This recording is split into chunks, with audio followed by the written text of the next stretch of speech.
ഭിന്നശേഷിക്കാരിയായ മകൾക്ക് പിറന്നാൾ സമ്മാനമായി നിർമ്മിച്ച പാർക്ക് മറ്റു കുട്ടികൾക്ക് കൂടി തുറന്നുകൊടുക്കാനുള്ള തയ്യാറെടുപ്പിലാണ് കുറുമാത്തൂർ സ്വദേശി കെ ഷറഫുദ്ദീൻ.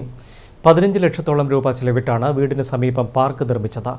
ഭിന്നശേഷിക്കാരിയായ മകൾക്ക് കൂട്ടുകാരോടൊപ്പം കളിക്കാൻ തികച്ചും വ്യത്യസ്തമായ പിറന്നാൾ സമ്മാനം ഒരുക്കിയിരിക്കുകയാണ് കുറുമാത്തൂർ സ്വദേശി കെ ഷറഫുദ്ദീൻ. കുറുമാത്തൂരിലെ വീടിന് സമീപം 15 ലക്ഷത്തോളം രൂപ ചെലവിട്ട് പാർക്ക് നിർമ്മിച്ചു. ഈ പാർക്കിന് പിന്നിലെ ആശയം അറിയുമ്പോൾ ഏതൊരാളുടെയും കണ്ണുകൾ ഈറനണിയും. പ്രവാസിയായിരുന്ന ഷറഫുദ്ദീന്റെ ഏക മകളാണ് 13-കാരിയായ ഷിഫ ഫാത്തിമ.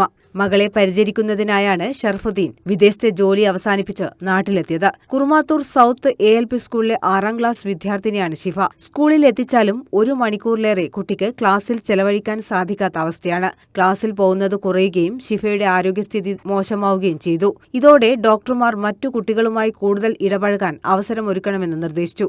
ഇങ്ങനെ വീടിന് സമീപം പാർക്കൊരുക്കി മകളുടെ പേര് പാർക്കിന് നൽകുകയും ചെയ്തു. കുട്ടികൾക്ക് കളിക്കാനുള്ള എല്ലാ സംവിധാനങ്ങളും പാർക്കിൽ ഒരുക്കിയിട്ടുണ്ട്.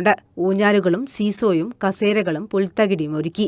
ഷിഫ ഫാത്തിമയ്ക്ക് പിറന്നാൾ സമ്മാനമായി നിർമ്മിച്ച പാർക്കിന്റെ ഉദ്ഘാടനം ഗിന്നസ് റെക്കോർഡ് നേടിയ അസീം വെളിമണ്ണ നിർവഹിക്കും. നമ്മുടെ തലപ്പറമ്പ് ഏരിയയിൽ ഏകദേശം 200 കുട്ടികളോളം ഭിന്നശേഷി മക്കൾ, അവരെ ഈ വീടിന്റെ മുമ്പിലേക്ക് എത്തിക്കുക, അവർക്ക് ഒരു ദിവസം ഒരു പകലില്ല ഒരു സന്തോഷം നമ്മൾ പകർന്നു നൽകുക.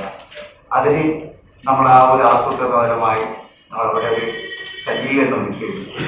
സജീവ് ജോസഫ് MLA തളിപ്പറമ്പ് മേഖലയിലെ 200ഓളം ഭിന്നശേഷി കുട്ടികളും അവരുടെ രക്ഷിതാക്കളും നാട്ടുകാരും സ്പെഷ്യൽ എഡ്യൂക്കേറ്റർമാരും പങ്കെടുക്കും. വിവിധ കലാപരിപാടികളും നടക്കും. തളിപ്പറമ്പിൽ നടന്ന വാർത്താ സമ്മേളനത്തിൽ നാജ് അബ്ദുൾ റഹ്മാൻ, സാമ അബ്ദുള്ള, കെ ഷറഫുദ്ദീൻ എന്നിവർ സംബന്ധിച്ചു.